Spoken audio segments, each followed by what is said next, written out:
सब सभी लोग द पॉलिटिकल मास्टर में आप सभी का स्वागत है। आज इस वीडियो में हम क्लास 10 के इतिहास का चैप्टर नंबर 2 जिसका नाम है भारत में राष्ट्रवाद, और इस चैप्टर के इस वीडियो में वो सारे इंपॉर्टेंट टॉपिक कवर करेंगे जहां से आपकी परीक्षा यानी बोर्ड एग्जाम 2024 में क्वेश्चन पूछे जाने वाले हैं। सो प्लीज इस वीडियो को एंड तक जरूर देखिएगा, इसकी बिल्कुल भी ना करें। वीडियो थोड़ी लंबी जरूर हो सकती है, बट इस वीडियो को देखने के बाद दोस्तों आपको कोई अन्य वीडियो या कोई अन्य चैप्टर पढ़ने की आवश्यकता नहीं होगी इस टॉपिक से रिलेटेड। तो चलिए इस वीडियो को शुरू करते हैं। और वीडियो को शुरू करने से पहले दोस्तों अगर आप चैनल पर नए हैं तो चैनल को जरूर सब्सक्राइब कर लीजिएगा, बेल आइकन को प्रेस कर लीजिए। तो सबसे पहले बात करते हैं दोस्तों, हमारे चैप्टर का नाम है भारत में राष्ट्रवाद। तो राष्ट्रवाद का मतलब क्या होता है? तो राष्ट्रवाद का मतलब होता है देश के प्रति हम की भावना। जी हाँ, राष्ट्रवाद का मतलब क्या है? देश के प्रति हम की भावना। जैसे हमारा जो भारतीय संविधान का अनुच्छेद क्या कहा गया है कि हम सब यानी हम भारत के लोग, तो हम सभी क्या है? भारत के लोग हैं, और हम अपने देश के प्रति, अपने संविधान के प्रति, अपने शासन के प्रति क्या है? एक हैं। चाहे भारत के कोई भी नागरिक, चाहे किसी भी देश या किसी भी राज्य, किसी भी क्षेत्र, किसी भी जगह पर क्यों नहीं रहता, हम सब क्या कहलाते हैं? भारतीय कहलाते हैं। और हम सब भारतीय सिर्फ भारतीय कहलाने के नहीं, हम अपने देश के सुख में सुख, ठीक है, दुख में दुखी होते हैं। फॉर एग्जाम्पल के लिए अभी हमारे 23 अगस्त को चंद्रयान जो है, चंद्रयान 3 सफलतापूर्वक जो है मून पर लैंड कर गया। उसके बाद पूरा देश जो है गौरवान्वित महसूस कर रहा था, पूरे देश में हर्ष और उल्लास का जो माहौल था। तो यही होता है राष्ट्रवाद दोस्तों, इसे कहते हैं राष्ट्रवाद। और हम जो बात करने वाले कि ये जो राष्ट्रवाद की जो भावना है, ये राष्ट्रवाद का उदय, ये हम की भावना हमारे भारतीयों में कैसे आई, वो कौन कौन से कारण थे जिसकी वजह से भारतीय लोग जो है एक हो जाते हैं। इससे पहले सभी भारतीय अलग अलग वजहों से अलग अलग चीज़ों के लिए काम करें, लेकिन वो कौन सी भावनाएं, वो कौन से कारण थे जिसने हम सब भारतीयों को एक कर दिया।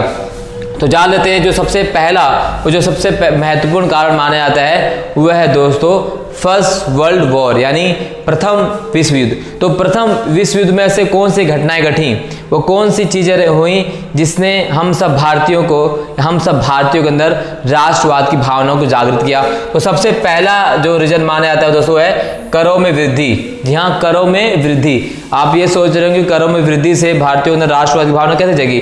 तो दोस्तों वह ब्रिटिश शासनकाल के दौरान ब्रिटिश सरकार द्वारा जब फर्स्ट वर्ल्ड वॉर में जो है पार्टिसिपेट किया गया।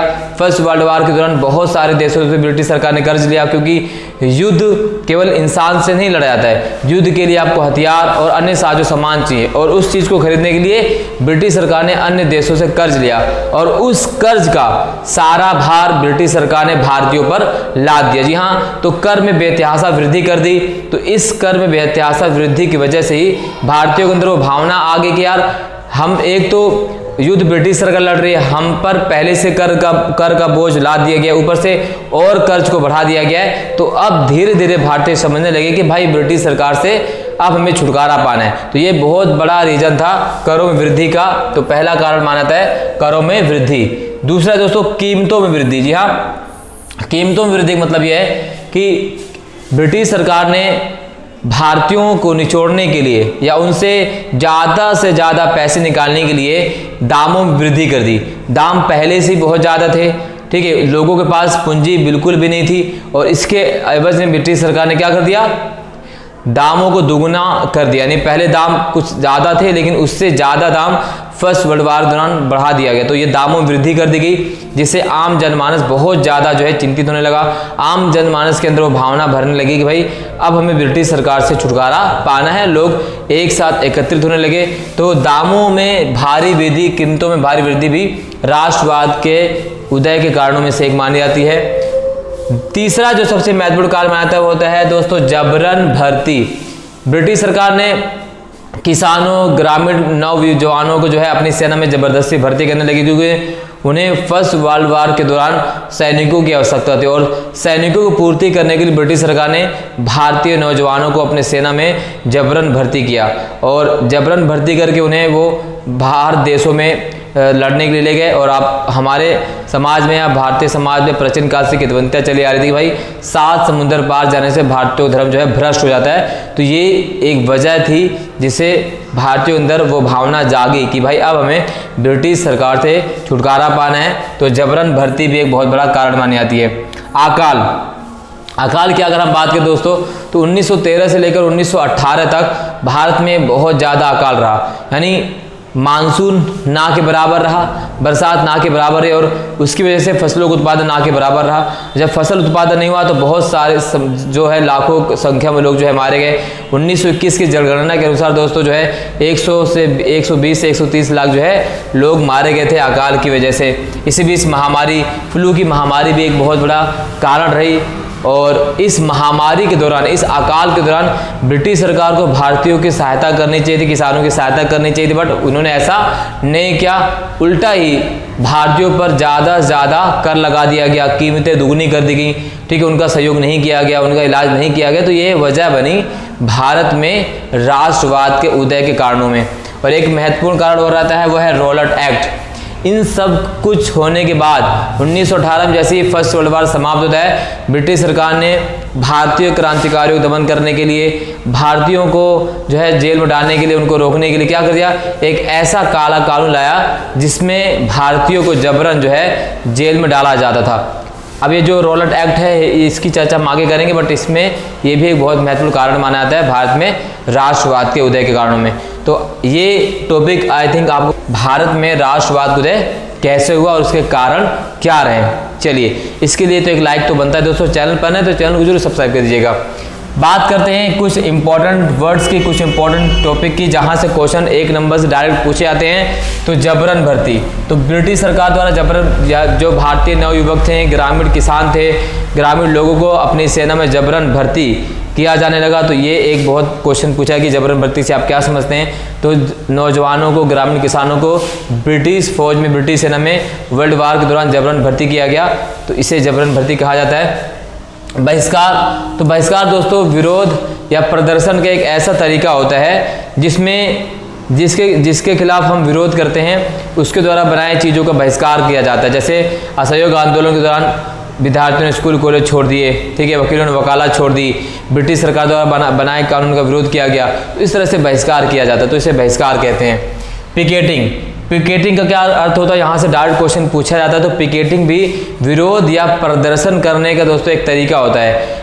ये एक ऐसा तरीका है जिसमें जिस चीज़ का विरोध किया जाता है उस चीज़ के तरफ जाने वाले रास्तों को बीच में ही रोक दिया जाता है। फॉर एग्जाम्पल के लिए मान लेते हैं कि भाई ये ब्रिटिश सरकार द्वारा बनाई गई कोई दुकान है या कोई कंपनी है, तो ब्रिटिश सरकार जब पिकेटिंग की जाएगी तो इस कंपनी की तरफ जाने वाले रास्तों को बीच में ही रोक दिया जाएगा, यानी इसको ब्लॉक कर दिया जाएगा ताकि कोई व्यक्ति उस वहाँ तक पहुँच ना पाए, शराब की दुकान तक पहुँच ना पाए, ताड़ी की दुकान तक पहुँच ना पाए, तो इसे पिकेटिंग कहा जाता है। तो ये भी क्या है, विरोध या प्रदर्शन करने का एक तरीका है जिसमें जिस चीज़ का विरोध किया जाता है उस चीज़ की तरफ जाने वाले रास्तों को ही बीच में रोक दिया जाता है, ठीक है। अगला है दोस्तों है माफ कीजिए, अगला है वो बेगार। बेगार का मतलब है बिना वेतन के काम करवाना, जबरदस्ती बिना वेतन के काम करवाने से बेगार कहा जाता है। ब्रिटिश सरकार द्वारा भारतीय किसानों को अपने बागानों में जबरदस्ती काम करवाया जाता था, उनको वेतन भी नहीं दिया जाता, तो उसे बेगार कहा जाता है। चलिए, अगला है गिरमिटिया मजदूर। तो गिरमिटिया मजदूर का मतलब क्या होता है, गिरमिटिया मजदूर दोस्तों ब्रिटिश शासनकाल के दौरान या औपनिवेशिक शासनकाल की बात करें तो औपनिवेशिक शासनकाल के दौरान ब्रिटिश सरकार द्वारा भारतीय मजदूरों को जो है Fiji, Guyana, Africa, West Indies जैसे बहुत से देशों में या अपने उपनिवेशों में ले जाया गया और एक एग्रीमेंट के तहत ले जाया गया, तो इसे ही कहा जाता है गिरमिटिया मजदूर, ठीक है। सत्याग्रह, तो सत्याग्रह क्या है दोस्तों, सत्याग्रह का मतलब होता है सत्य के लिए आग्रह करना, सत्य के लिए बल का प्रयोग नहीं करना या अपने विरोध तो करना लेकिन उनके खिलाफ किसी प्रकार के हिंसात्मक घटनाओं का इस्तेमाल ना करना, यही है सत्याग्रह। इनलैंड इमिग्रेशन एक्ट एक ऐसा कानून जिसके माध्यम से भारतीय किसानों, भारतीय नौजवानों को जबरदस्ती एक एग्रीमेंट के तहत भारत से बाहर लेकर जाया जाता था काम करने के लिए, बागानों में काम करने के लिए।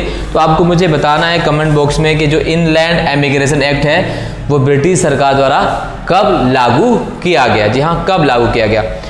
तो ये जितना टॉपिक है आप समझ गए। अब आगे बढ़ते हैं दोस्तों, अपने कुछ इम्पोर्टेंट और नेक्स्ट टॉपिक की बात करेंगे। तो बात करते हैं दोस्तों महात्मा गांधी से शुरुआत करते हैं। मैं आपको पहले बता रहा हूं दोस्तों, वीडियो आपको एंड तक देखनी है और मैं गारंटी से कह रहा हूं दोस्तों, अगर आपने इस वीडियो को देख लिया तो आपको इस चैप्टर दोबारा से नहीं पढ़ना पड़ेगा और वो सारे टॉपिक जहाँ से क्वेश्चन आने वाले वो मैं सारे कराने वाला हूँ, तो आपको एंड तक देखना है। लाइक कीजिए, शेयर कीजिए, सब्सक्राइब कीजिए, कमेंट कीजिए, ठीक है। तो बात करते हैं गांधी जी।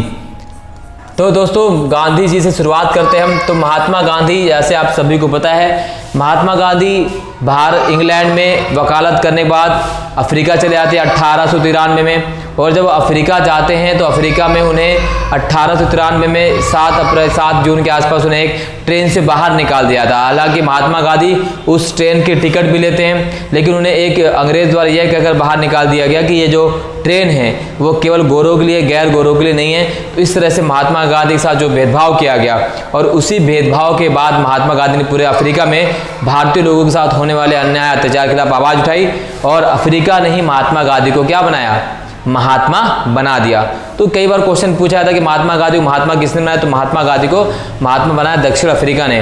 और महात्मा गांधी ने अपने सत्याग्रह का सबसे जो पहला प्रयोग किया था वो दक्षिण अफ्रीका में ही किया था। तो दक्षिण अफ्रीका में महात्मा गांधी 1893 में जाने के बाद दोस्तों महात्मा गांधी दक्षिण अफ्रीका से कब भारत आते हैं, तो महात्मा गांधी भारत आते हैं दक्षिण अफ्रीका से 1915 में। जी हाँ, महात्मा गांधी 9 जनवरी 1915 में जो है दक्षिण अफ्रीका से लौटकर भारत आते हैं, और भारत आने के बाद जो है जो राष्ट्रवाद की जो भावना थी भारतीयों में और ज़्यादा प्रवृत्त होने लग जाती है, और ज़्यादा भरने लग जाती है। आप ये कह सकते हैं कि 1915 से लेकर 1948 तक जो काल था, उस काल को हम गांधी युग के नाम से भी जानते हैं, क्योंकि इस पूरे इस पूरे फेज में जो सबसे बड़ा रोल रहा, जो सबसे बड़ी भूमिका रही, वह है महात्मा गांधी जी की।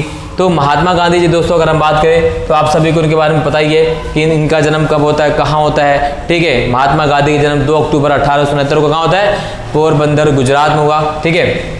इसके बाद महात्मा गांधी दक्षिण अफ्रीका चले गए, और 1915 में महात्मा गांधी भारत लौटे।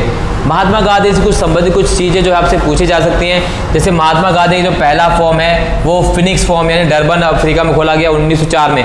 कई बार क्वेश्चन पूछा जा सकता है कि महात्मा गांधी द्वारा अपने पहले आश्रम की स्थापना कब की गई, तो वो 1904 में की गई दक्षिण अफ्रीका के शहर डरबन में। इसका नाम क्या था, फिनिक्स फॉर्म।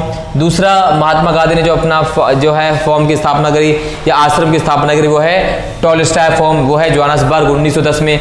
तीसरा जब महात्मा गांधी भारत में आते हैं साबरमती आश्रम की स्थापना करते हैं अहमदाबाद 1915।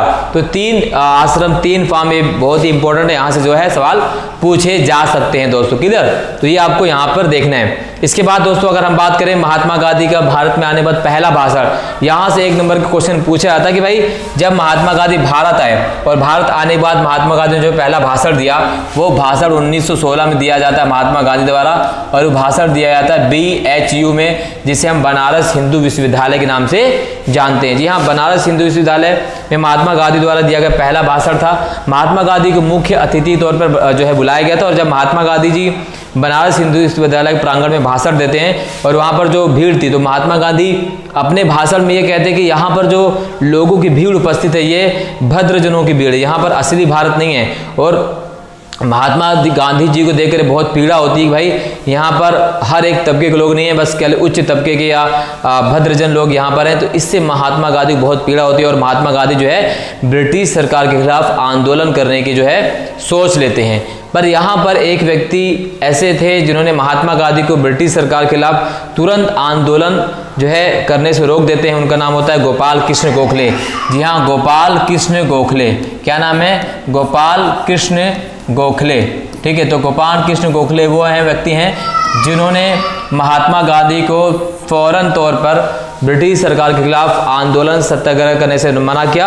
उन्होंने कहा कि जब आप भारत से 1893 में दक्षिण अफ्रीका गए थे तो उस समय जो है भारत की स्थिति कुछ और है, लेकिन अब जब आप 1915 में भारत वापस लौट कर आए, इस समय भारत की स्थिति कुछ और है। तो इससे पहले आप आंदोलन करें, सबसे पहले आपको क्या करना होगा, भारत की स्थिति जो उसकी परिस्थिति है, जो उसकी चीज़ उसको समझना होगा, जानना होगा कि अभी सिचुएशन कैसी चली भारत में, स्थिति क्या भारत की। तो इसको लेकर महात्मा गांधी ने उन्होंने कहा कि आपको 2 वर्ष तक जो है भारत का भ्रमण करना है। तो क्वेश्चन कई बार पूछा जाता है कि भाई गोपाल कृष्ण गोखले कौन है, या महात्मा गांधी के राजनीतिक गुरु कौन है। तो महात्मा गांधी के राजनीतिक गुरु का नाम है गोपाल कृष्ण गोखले। इन्होंने ही महात्मा गांधी को 2 वर्ष तक भारत का भ्रमण करने के लिए कहा था। तो यहाँ से कई बार क्वेश्चन पूछा गया दोस्तों। क्लियर। तो ये सारी चीजें आपको पता होनी चाहिए और चीजों की।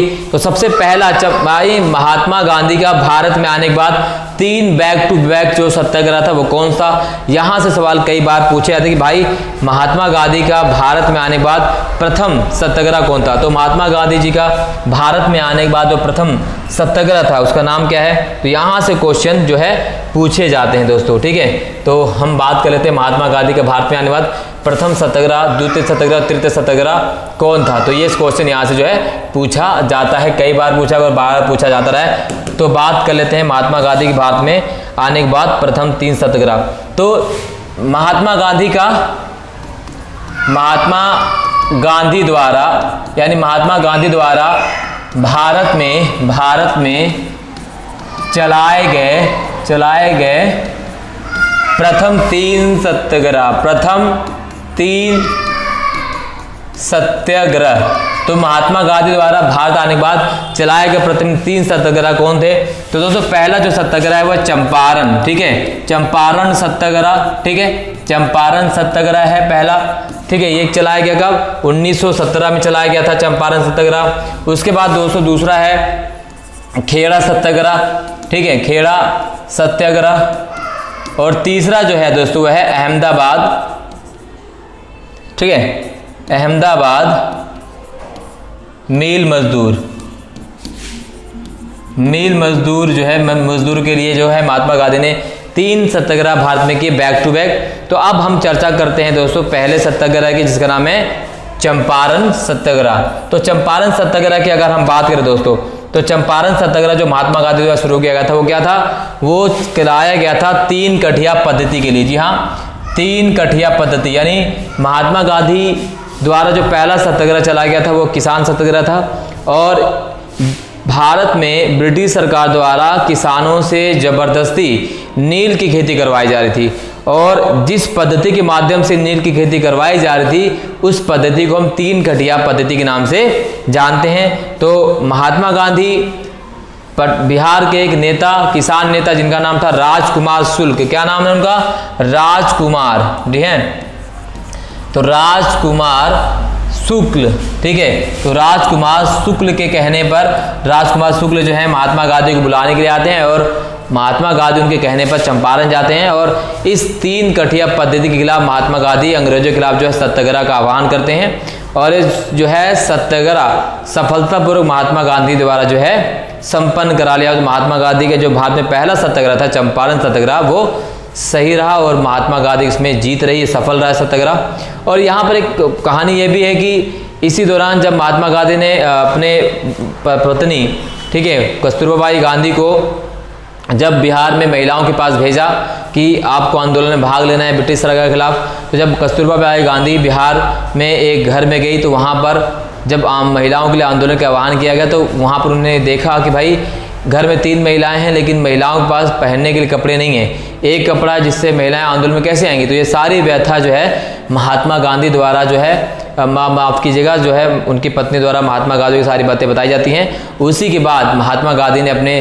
सूट बूट की राजनीति को त्याग दिया, यानी वह व्यक्ति जो बैरिस्टर है, वह व्यक्ति जो एक ऐसे बेटा है जिसके पिता पहले राजकोट के दीवान रह चुके हैं, संपन्न परिवार का व्यक्ति जो वकील है, बैरिस्टर है, तो उसने व्यक्ति ने अपना सूट बूट त्याग दिया। उन्होंने कहा कि भाई जब मेरे भारतीय जनता के भी पास पहनने के लिए कपड़े नहीं तो मैं इस सूट बूट का क्या करूँगा।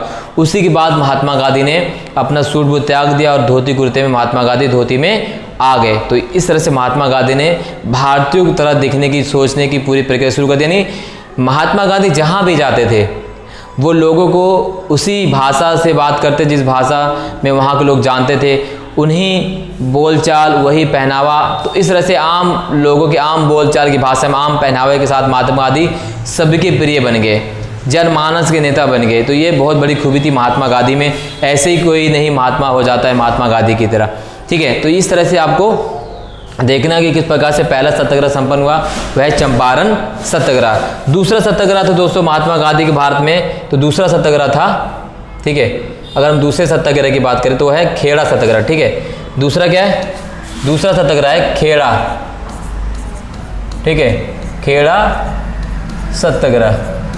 खेड़ा सत्याग्रह भी 1918 में हुआ था। अब ये क्या था खेड़ा सत्याग्रह? तो खेड़ा सत्याग्रह के दौरान पूरे गुजरात में अकाल की वजह से अनाज का उत्पादन ना के बराबर रहा और ब्रिटिश सरकार द्वारा किसानों से जबरन जो है लगान वसूली करने की बात कहेगी, उनसे जबरन लगान वसूल किया जाता था, जबकि किसान जो है लगान वसूली के बिल्कुल भी स्थिति में नहीं थे, लगान देने की बिल्कुल भी स्थिति में नहीं थे। तो उनका विरोध किया गया और किसानों ने महात्मा गांधी का आह्वान किया और महात्मा गांधी अहमदाबाद जाते हैं, आपके खेड़ा जाते हैं और उन्होंने किसानों को सहयोग किया और ब्रिटिश सरकार के खिलाफ या ब्रिटिश सरकार से मांग रखी कि जो किसान जो है लगान चुकाने की स्थिति में होगा वो लगान देगा और जो किसान लगान चुकाने की स्थिति में नहीं होगा वो लगान नहीं देगा। तो इस तरह से ब्रिटिश सरकार ने महात्मा गांधी की बात मान ली और महात्मा गांधी ने इस तरह से महात्मा गांधी भारत में दूसरा जो है सत्याग्रह भी सफल होता है, खेड़ा सत्याग्रह। इसी प्रकार तीसरा जो सत्याग्रह था महात्मा गांधी का तो वो था अहमदाबाद। तो अहमदाबाद मिल मजदूरों के लिए महात्मा गांधी ने जो है सत्याग्रह किया। ठीक है, मिल मजदूरों के सत्याग्रह क्या कि इस दौरान जो है महामारी की वजह से, फ्लू की वजह से जो है क्या कर दिया गया था, जो मजदूर थे वो अपनी आय में बढ़ोतरी की मांग कर रहे थे और फ्लैग की जो बोनस था उसकी बढ़ाने की मांग कर रहे थे, जबकि ब्रिटिश सरकार बोनस देने से इनकार करे तो उल्टा उनकी जो है मेस का खाना, जो हॉस्टल खाना उसको बढ़ा दिया गया। इस तरह से जो लोग थे, मिल मजदूर थे, उन्होंने इसका विरोध करना शुरू किया और उसके बाद महात्मा गांधी ने इसका विरोध किया और उसके बाद जो है ब्रिटिश सरकार ने बढ़े हुए दाम को जो है वापस ले लिया और मजदूरों को प्लेग बोनस देने के लिए वो राजी हो गए। तो ये बैक टू बैक 3 सत्याग्रह थे भारत में महात्मा गांधी के जो पूरी तरह से सफल हुए, वह है चंपारण, खेड़ा और अहमदाबाद। तो ये बहुत ही इंपॉर्टेंट है, आपको डेट भी पता होनी चाहिए, जगह भी पता होनी चाहिए, किस लिए किया गया और कहाँ किया गया ये भी पता होना चाहिए। तो यहाँ से भी क्वेश्चन जो है दोस्तों पूछे। ठीक है, तो सबसे पहले यहाँ पे कुछ चीज़ें हैं, फैक्ट मैं आपको दिखा देता हूँ जहाँ से जो है क्वेश्चन आता है। यहाँ पे देख सकते हैं आप। तो चंपारण सत्याग्रह कुछ इंपॉर्टेंट फैक्ट यहाँ देख सकते हैं। ठीक है, उसके बाद महात्मा गांधी की जो भारत में कुछ आंदोलन, आप इसका स्क्रीनशॉट ले सकते हैं, सारी चीज़ें हैं। अब हम एक और इम्पॉर्टेंट चीज़ की बात करने वाले हैं जिसका नाम है रॉलेट एक्ट। ठीक है, जैसे मैंने आपको कहा था कि हम रॉलेट एक्ट की बात करेंगे दोस्तों, तो रॉलेट एक्ट की बात करते हैं हम। ठीक है, तो यहाँ पर एक बार मैं आपको दिखा देता हूँ रॉलेट एक्ट। ठीक है, चलिए, तो यहाँ देख सकते हैं दोस्तों रॉलेट एक्ट 1919 ईस्वी में। ये क्या था, मैंने आपको पहले बताया था कि भारत में क्रांतिकारियों की गतिविधियों को सीमित करने के लिए ब्रिटिश सरकार ने 1917 में, यानी भारत में क्रांतिकारी गतिविधियों को सीमित करने के लिए ब्रिटिश सरकार ने भारत में 1917 में सर सिडनी रॉलेट की अध्यक्षता में एक समिति बनाई। किसकी अध्यक्षता में? सर सिडनी रॉलेट की अध्यक्षता में एक समिति बनाई। और रॉलेट एक्ट किस कमेटी की सिफारिश पर आधारित था? तो कमेटी थी सेडिशन कमेटी। तो कई बार क्वेश्चन पूछा गया कि जो रॉलेट एक्ट है उस कमेटी का नाम था, किस कमेटी पर आधारित थी? तो वो है सेडिशन कमेटी। ठीक है, और रॉलेट एक्ट के अध्यक्ष कौन थे? उसका नाम है सर सिडनी रॉलेट। तो यहाँ से जो है दोस्तों क्वेश्चन पूछा जाता है, तो ये आपको पता होना चाहिए। ठीक है, चलिए नेक्स्ट बात करें दोस्तों। अब ये जो समिति थी उसका गठन करने का उद्देश्य क्या था? तो एक बार हम इसको देख लेते हैं, उद्देश्य क्या था। ठीक है, इसके उद्देश्य की बात कर लेते हैं दोस्तों। ठीक है, एक बार उद्देश्य की बात कर लेते हैं। उद्देश्य क्या था इसका? ठीक है, उद्देश्य की बात करते हैं दोस्तों, यहाँ देख सकते हैं। तो यहाँ पर अगर हम बात करें जो सबसे प्रमुख उद्देश्य माना गया था वो क्या था कि इस समिति गठन के उद्देश्य था कि भारत में क्रांतिकारी आंदोलन संबंधी षड्यंत्र किस तरह फैले हुए हैं और इन पर प्रतिबंध लगाने के लिए किस प्रकार के कानून की आवश्यकता है। तो सिंपल था कि भारत में क्रांतिकारियों को दबाना, यानी वो क्रांतिकारी जो ब्रिटिश सरकार के खिलाफ का विद्रोह कर रहे थे, उनके जो गलत काम थे, जो ब्रिटिश सरकार द्वारा दमन का विरोध कर रहे थे, उनको दबाना था। इसका उद्देश्य था रॉलेट कानून का। ठीक है, और रॉलेट एक्ट लागू करने का मुख्य कारण था कि भारत रक्षा कानून की अवधि समाप्त होने वाली थी और इसके बाद जो है आनन फानन में 1919, ठीक है, 19 फरवरी 1919 में 2 विधेयक लाए गए, जिनमें एक विधेयक को तो वापस ले लिया गया, परंतु दूसरे क्रांतिकारियों और अराजकता अपराध अधिनियम, जिसे रॉलेट एक्ट कहा जाता है, को 18 मार्च 1919 को पारित कर दिया गया। तो रॉलेट एक्ट कानून को पारित कब किया गया? तो रॉलेट एक्ट कानून को पारित किया गया 18 मार्च 1919 को। ठीक है, और इसकी अवधि 3 वर्ष रखी गई। इसे काला कानून के नाम से भी जाना जाता है। किस कानून के नाम से जाना जाता है? काला कानून के नाम से जाना जाता है। और इस कानून के द्वारा सरकार को किसी भी व्यक्ति को बिना मुकदमा चलाए जेल में डाल देने का अधिकार मिल गया। यानी ब्रिटिश सरकार किसी भारतीय को बिना किसी मुकदमा चलाए जेल में डालने का अधिकार उसको मिल गया था। अब इस तरह से वो भारतीय क्रांतिकारियों पर नकेल कस रही थी, उन्हें दबा रही थी, उन्हें बहुत ज़्यादा प्रताड़ित कर रही थी।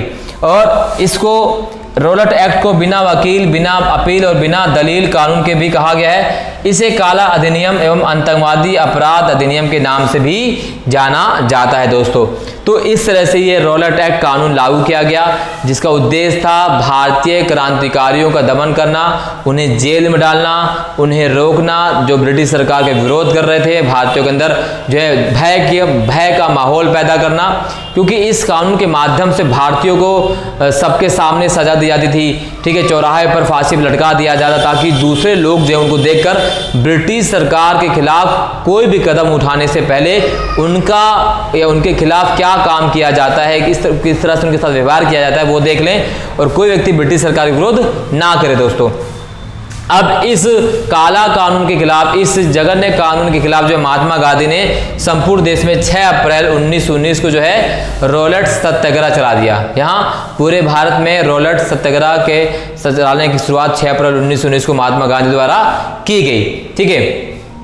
अब यहाँ पर जो कुछ चीज़ें दोस्तों की हम बात करते हैं, रॉलेट एक्ट के बाद बहुत सारी समस्याएं होती हैं और एक बहुत बड़ा कांड होता है रॉलेट एक्ट कानून के बाद, तो मैं आपको बताता हूँ दोस्तों, ठीक है। अब इसके बाद जो घटना घटित होती है वो भारतीय राष्ट्रीय आंदोलन के इतिहास में बहुत महत्वपूर्ण घटना होती है। तो बात करते हैं दोस्तों, जो सबसे महत्वपूर्ण घटना होती है उसका नाम होता है जलियांवाला बाग, जलियांवाला बाग हत्याकांड, जलियांवाला बाग हत्याकांड। तो जलियांवाला बाग हत्याकांड क्या था, यहां से क्वेश्चन पूछे जाते भाई जलियांवाला बाग हत्याकांड क्या है। तो दोस्तों हुआ क्या था, 10 अप्रैल 1919 को पंजाब के दो प्रमुख नेता, पंजाब के दो महत्वपूर्ण नेता, पंजाब के दो चहेते नेता, जिनका नाम है डॉक्टर सैफुद्दीन किचलू। एक का नाम था डॉक्टर सैफुद्दीन किचलू और दूसरे हैं डॉक्टर सत्यपाल मलिक। डॉक्टर सैफुद्दीन किचलू और डॉक्टर सत्यपाल मलिक, इन दोनों पंजाब के प्रमुख नेताओं को जो है ब्रिटिश सरकार ने क्या कर लिया, गिरफ्तार कर लिया।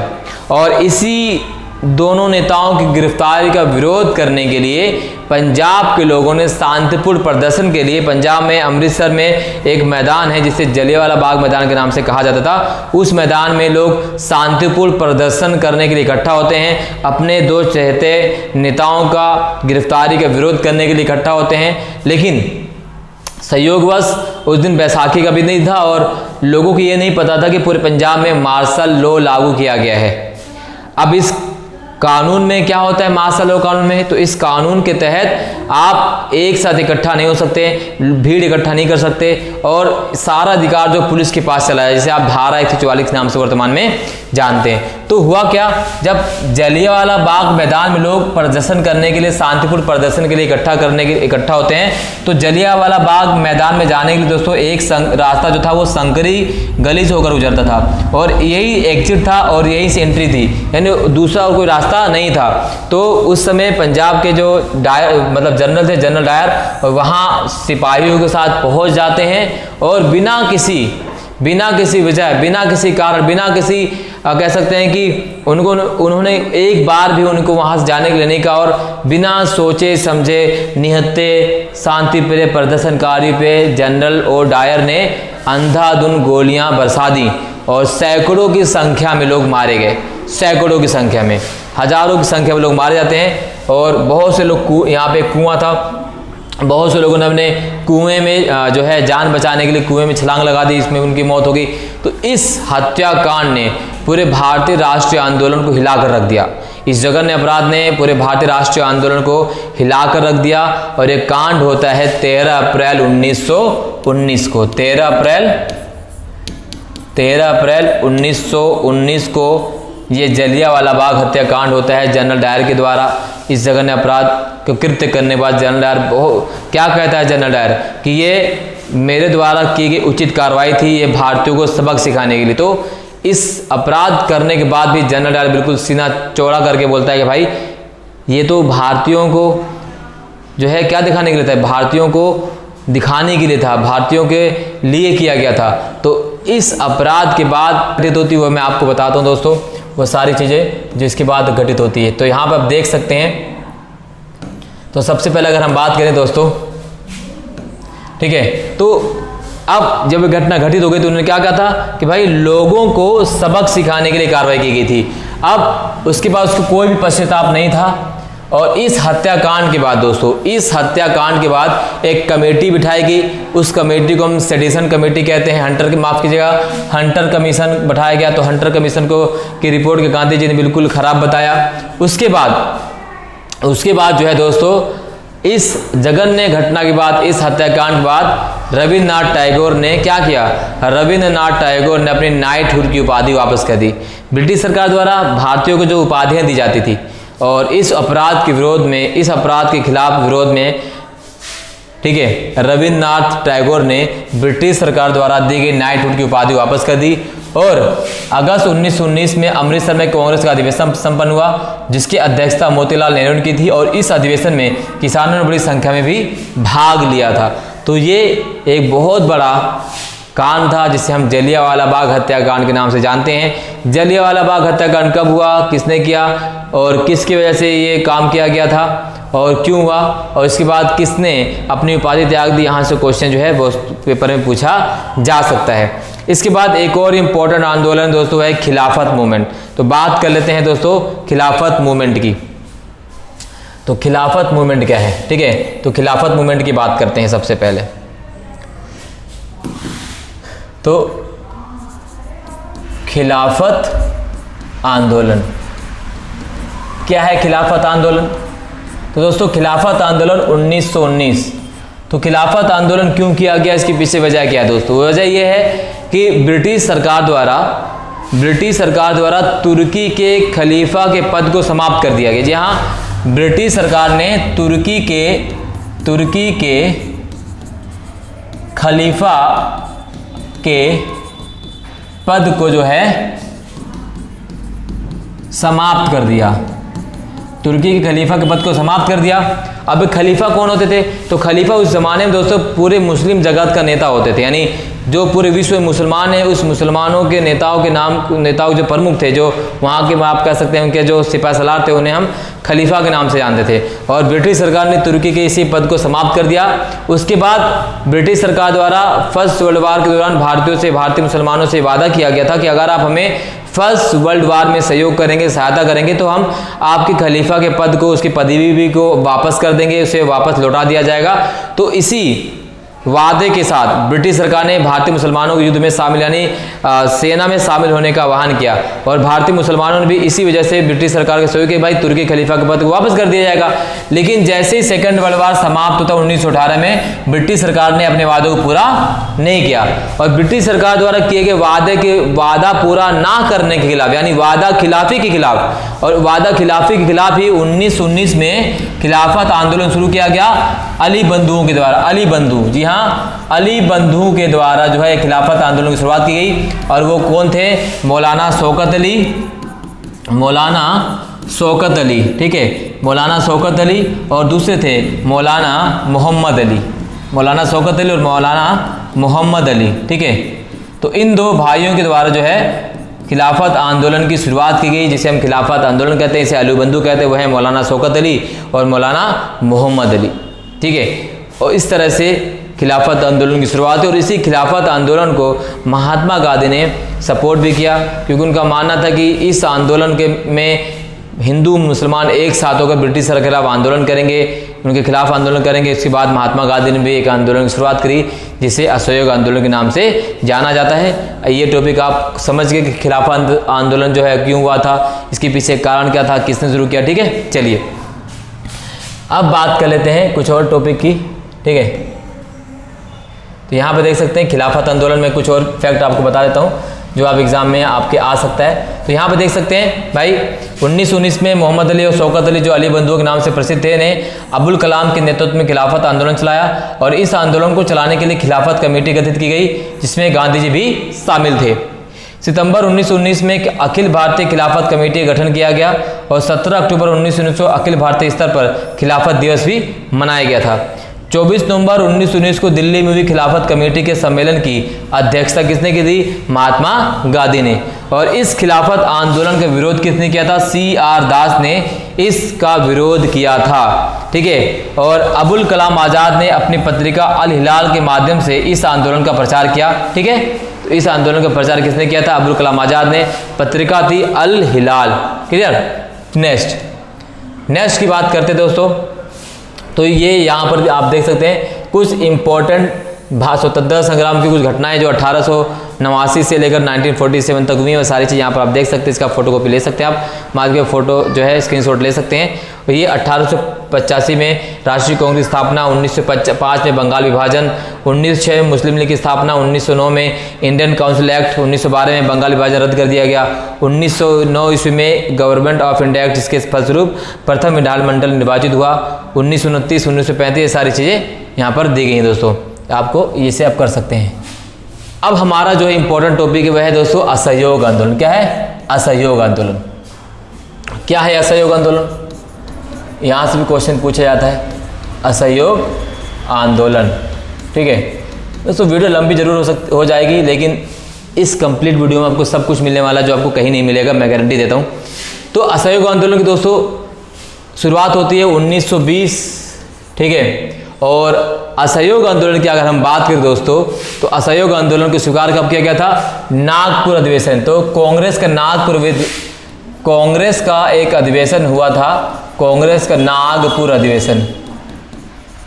ठीक है। कांग्रेस का वार्षिक अधिवेशन नागपुर में हुआ था और उसी अधिवेशन में असहयोग आंदोलन को स्वीकार किया गया था। ठीक है। और इस नागपुर अधिवेशन में 15,000 प्रतिनिधि शामिल हुए थे। इसके बाद दोस्तों अगर हम बात करें कि शुरुआत कैसे होती है, तो 17 नवंबर 1921 को प्रिंस ऑफ वेल्स के भारत आगमन पर संपूर्ण भारत में सार्वजनिक हड़ताल का आयोजन किया गया। इस आंदोलन का लक्ष्य था पंजाब और तुर्की के साथ हो रहे अन्याय को खत्म करना और स्वराज प्राप्त करना। इसका प्रारंभ ब्रिटिश सरकार द्वारा दी गई सर जैसी पदवियों को त्यागने के साथ हुआ और गांधी जी ने 1920 में अपनी कैसर हिंद की उपाधि लौटा दी। ठीक है। तो गांधी जी ने भी क्या किया? कैसर हिंद की उपाधि लौटा दी महात्मा गांधी ने। किसके? असहयोग आंदोलन के दौरान 1920 में। ठीक है। अब ये असहयोग आंदोलन अपनी उफान भी चल रहा था, पूरे भारत में असहयोग आंदोलन को लागू किया गया, लेकिन अचानक से दोस्तों एक घटना घटित होती है 1922 में, जिसे हम कहते हैं चौरी चौरा कांड। तो चौरी चौरा कांड के बाद महात्मा गांधी ने असहयोग आंदोलन को वापस ले लिया। हुआ क्या दोस्तों? चौरी चौरा पड़ता है उत्तर प्रदेश का एक जिला है गोरखपुर में एक जगह है चौरी चौरा। वहाँ पर गुस्साई भीड़ ने, आक्रोशित भीड़ ने एक पुलिस थाने को आग लगा दिया और उस थाने में जलकर 22 पुलिसकर्मी जो है ब्रिटिश पुलिसकर्मी मर जाते हैं। और ये बात महात्मा गांधी को पता चलती है और महात्मा गांधी ने आंदोलन को वापस ले लिया।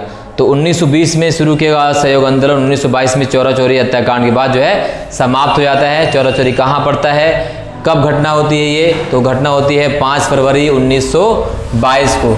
तो 5 फरवरी 1922 को जो घटना घटित होती है उसे हम चौरा चौरी हत्याकांड के नाम से जानते हैं दोस्तों। तो ये कुछ इंपॉर्टेंट फैक्ट है जो आपको पता होना चाहिए जहाँ से क्वेश्चन पूछा जाता है। ठीक है। अब एक और टॉपिक की हम बात करेंगे दोस्तों जहाँ से सवाल पूछे जाते हैं। उस टॉपिक की अगर हम बात करें तो हम बात करने वाले हैं साइमन कमीशन की, जहाँ से क्वेश्चन पूछा जाता है वह है साइमन कमीशन। तो क्या है साइमन कमीशन? ठीक है। साइमन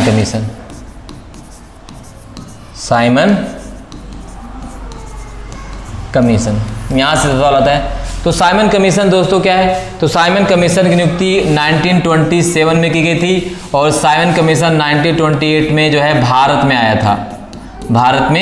आया।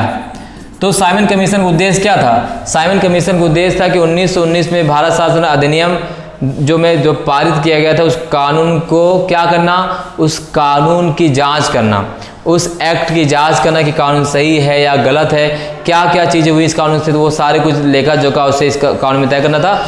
लेकिन 1919 के भारत शासन अधिनियम में ये बात कही गई थी हर 10 वर्ष बाद जो है कानून की समीक्षा की जाएगी। लेकिन 10 वर्ष तो 1929 में होना था, लेकिन ब्रिटिश सरकार ने 2 साल पहले यानी 1927 में ही साइमन कमीशन की नियुक्ति कर दी। अब नियुक्ति 1927 में भी की, लेकिन 1928 में भारत में आ गया। और इसके पीछे जो सबसे बड़ा कारण था विरोध करने, वो था कि भाई जिस कानून को बनाया, जिसके लिए कानून बनाया जाना है, जिसके लिए समीक्षा की जानी है, उसमें उस सारे के सारे जो सदस्य थे वो सब ब्रिटिश थे। यानी साइमन कमीशन के जो अध्यक्ष है सर स्टेफर्ड साइमन, ठीक है, उन्हीं के नाम पर इस कमीशन का नाम साइमन कमीशन रखा गया। लेकिन इस कमेटी में कोई भी सदस्य भारतीय नहीं था, इस समिति में कोई भी सदस्य भारतीय नहीं था, और इसका इसीलिए भारतीयों द्वारा विरोध किया गया, क्योंकि जिसके लिए कानून बनाया जाना है, जिसके लिए कानून की समीक्षा की जानी है, उन्हीं में से किसी को नहीं चुना गया। तो ये बहुत बड़ा कारण था इसका विरोध करने का। तो साइमन कमीशन का विरोध क्यों किया जाता है? तो साइमन कमीशन का विरोध इसलिए किया जाता है क्योंकि इस कमीशन में कोई भी सदस्य भारतीय नहीं था। तो जैसे ही साइमन कमीशन मुंबई में आते हैं, उसका साइमन गो बैक के नारे के साथ स्वागत किया जाता है, पूरे भारत में हड़ताल की जाती है। और 1928 में साइमन गो बैक के नारे के साथ जब आंदोलन किया गया, तो उसी आंदोलन के दौरान ब्रिटिश सरकार द्वारा लाठीचार्ज किया गया। इसी लाठीचार्ज के दौरान लाला लाजपत राय का देहांत हो जाता है, यानी लाला लाजपत राय शहीद हो जाते हैं। ब्रिटिश सरकार द्वारा लाठीचार्ज के दौरान उनका देहांत हो जाता है। पूरे भारत में आक्रोश का माहौल था। अब ये लाला लाजपत राय दोस्तों 3 तिकड़ियों में मशहूर थे, जिसे हम सब लाल, बाल, पाल के नाम जानते हैं। लाल, बाल और पाल। लाल मतलब लाला लाजपत राय, ये पंजाब से थे। बाल गंगाधर तिलक ये दोस्तों महाराष्ट्र से थे, ठीक है। और बिपिन चंद्र पाल ये दोस्तों बंगाल से थे। और ये तीनों लोग जो हैं स्वदेशी आंदोलन में बहुत महत्वपूर्ण भूमिका निभाई। 1905 में जब बंगाल का विभाजन होता है, और बंगाल के विभाजन के बाद इन तीन नेताओं की तिकड़ियों ने बहुत ही महत्वपूर्ण भूमिका निभाई थी, इसीलिए इन्हें लाल, बाल, पाल के नाम से जाना जाता है। तो ये तीनों लोग अलग अलग राज्यों से आते हैं, अलग अलग क्षेत्र से आते हैं। और जैसे बाल गंगाधर तिलक के बारे में आपको एक और बात बता दूं, बाल गंगाधर तिलक ने कहा था कि स्वराज मेरा जन्म से अधिकार है, हम इसे लेकर रहेंगे। और 1895 में इन्होंने संविधान की मांग रखी थी। तो इस तरह से साइमन कमीशन का भी विरोध भारत में किया गया। एक लाइक तो बनता ही दोस्तों। और हम नेक्स्ट टॉपिक, तो हर वो टॉपिक करेंगे जहाँ से सवाल आएगा, तो आपको चिंता फिक्र करने की कोई आवश्यकता नहीं है दोस्तों। हम हैं तो क्या गम है, ठीक है। हम वो सारे टॉपिक करवाएंगे जहाँ से आपके पेपर में जो है क्वेश्चन पूछा जाता है दोस्तों। तो ये यहाँ पे आप देख सकते हैं क्वेश्चन और कहाँ से पूछा जाता है। तो ये देखिए, अखिल भारतीय मुस्लिम लीग का अधिवेशन, तो प्रथम अधिवेशन 1906 में, क्योंकि 1906 में ही इसकी स्थापना ढाका में हुई थी।